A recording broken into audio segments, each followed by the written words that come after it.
Данная автомашина принадлежит вам? Мне. Так.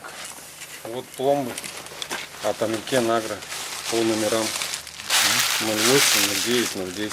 Солтүстік Қазақстан облысы Жамбыл ауданының полицейлері 80 тоннадан астам астықты ұрлаудың жолын кесті. Бұл оқиға желтоқсанның 12-сінен 13-не қараған түні Жамбыл ауданындағы серіктестіктердің бірінде орын алған. Полицейлер түнде Преснов астық қабылдау пунктінде тіркемелерінде жаңа орылған астық тиегелі жатқан, габарит шамдары сөніп тұрған 8 КАМАЗ автокөлігін анықтады. Астық өнімін ұрлауда күдікті сол кәсіпорын басшыларының бірі ұсталды. Күдікті ұсталып, аудандық полиция бөлімінің уақытша қамауда ұстау изоляторына тоғытылды. Барлық өнім алынып иелеріне қайтарылды. Жамбыл ауданының полиция басқармасы қызметкерлері аса ірі мөлшерде астық ұрлау фактісі бойынша сотқа дейінгі тергеу жүргізуде. Келтірілген шығын сомасы 23 миллион теңгеден астам. Қазіргі таңда басқа да жұмысшылардың қатыстылығы тексерілуде. Тергеу анықтағандай, жаңа астық өнімінің бірінші партиясы желтоқсан айының басында ұрланған. 190 тоннадан астам астық Ақмола облысындағы элеваторға тасымалданған.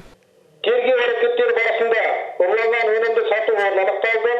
Күдіктінің үйінен конверттерге салынған ақшалай қаражат алынды. Қазақстан Республикасы Қылмыстық кодексінің 188 бабы 4 бөлігі бойынша сотқа дейінгі тергеу жүргізілуде.